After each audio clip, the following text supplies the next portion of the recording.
Navigate to the desired location, open the Hotspots tab, and click on the Add button. We will create a hotspot with the WireGuard connection type, as it's the recommended and secure option. After selecting it, you will see the Generate WireGuard Keys button. You should click on it. Make sure to configure the WireGuard connection immediately, as the private key is shown only once. Click the Add button to create a new hotspot. After this, link this router with Powerlynx. Log into your router using Winbox. Navigate to the WireGuard section and create a new WireGuard with the following settings.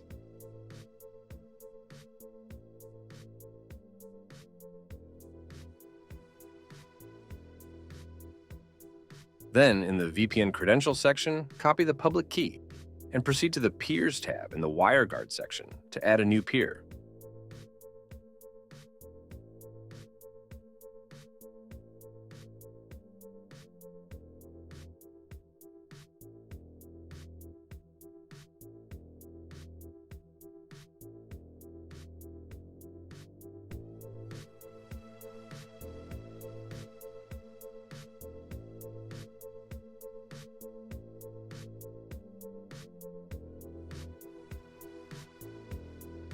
On the MikroTik side, we need to create a new entry for the WireGuard IP of your router.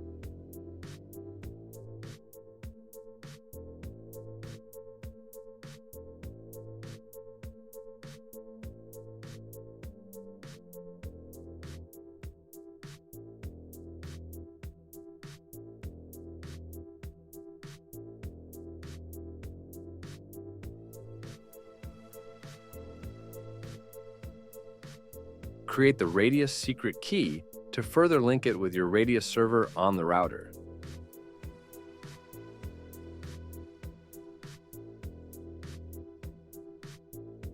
The next step is to create a Radius server on the router.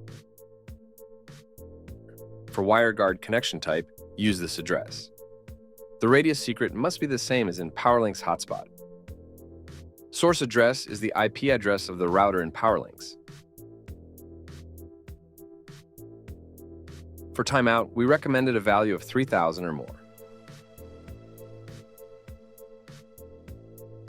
Make sure that the incoming connection is accepted. The next step is to create a hotspot server under IP Hotspot section. Just follow the setup steps to add the hotspot server with the default configurations.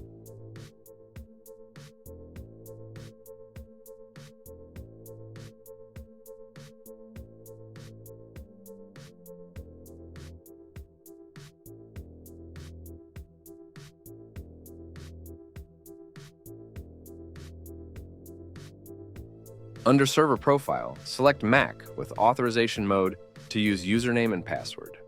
No need for cookies here. Make sure to choose Use Radius in the Radius tab. The next important step is to configure walled garden hosts. It is crucial to add your Powerlynx URL there.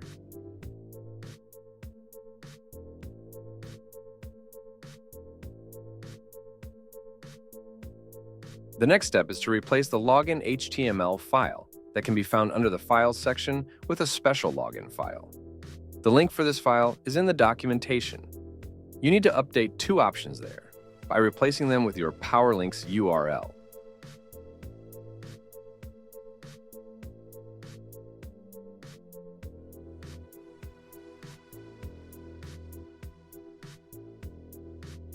One more host to add is the DigitalOcean. This host is required to display the logos on the captive portal page. By checking the DHCP server, we can see that our hotspot network was successfully added and it is active.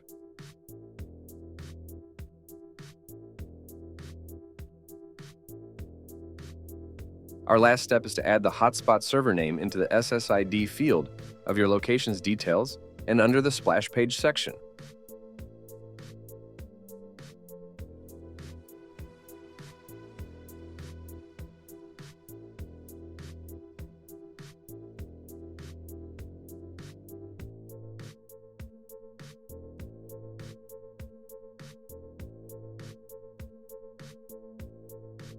Now we can test the connection by logging into our hotspot. We'll enter the hotspot without needing a one-time password and utilize the free plan we've set up. As you can observe, we immediately have an active session in Powerlynx, and the dashboard now displays one new active customer.